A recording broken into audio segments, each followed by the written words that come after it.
Mga kapuso, ilang oras na lang, 2026 na. Kaya nga abala na ang marami sa paghahanda para sa pagsalubong sa bagong taon.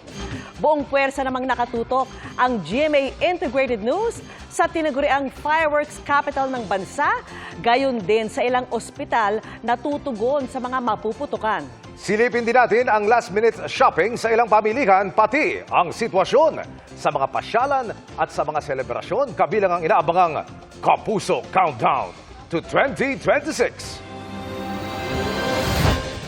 Magandang gabi po, Luzon, Visayas at Mindanao. Winasak at pinasabog ng pulisya ang mahigit 1 milyong pisong halaga ng mga nakumpiskang iligal na paputok. Kabilang dyan ang mga boga at ang Goodbye Philippines na sinasabing ang uri ng paputok na nakapatay sa isang bata sa Tondo sa Maynila. Nakatutok si June Veneracion. Ang malabombang pagsabog na yan ay ang illegal na paputok na kung tawagin ay Goodbye Philippines. Kahit sa layong mahigit 100 metro mula sa aming pwesto, ramdam pa rin ang lakas ng pagsabog. Ang pinasabog na Goodbye Philippines ay kabilang sa mahigit 1.4 milyon pesos na iligal na paputok na nakumpiska ng NCR Police Office. Delikado po yun kasi nakita nyo naman, parang mas malakas pa sa pagsabog ng isang granada yung tunog kanina. At saka yung blowback noon is talagang napakalakas. If ever man wala kang makita dito sa outside ng katawan mo, ay yung mga lamang loob mo pwedeng may ma-damage or masira.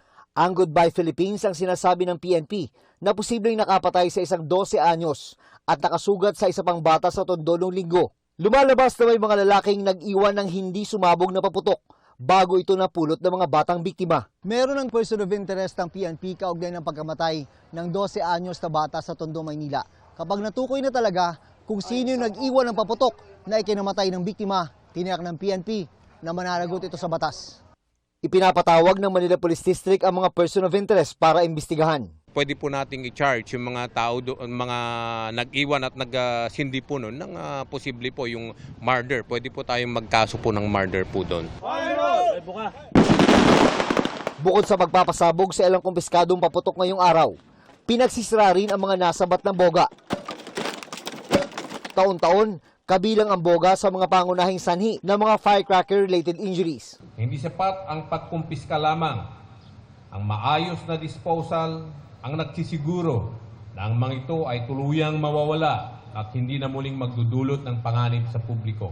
Para sa GMA Integrated News, June Veneracion, nakatutok, 24 oras.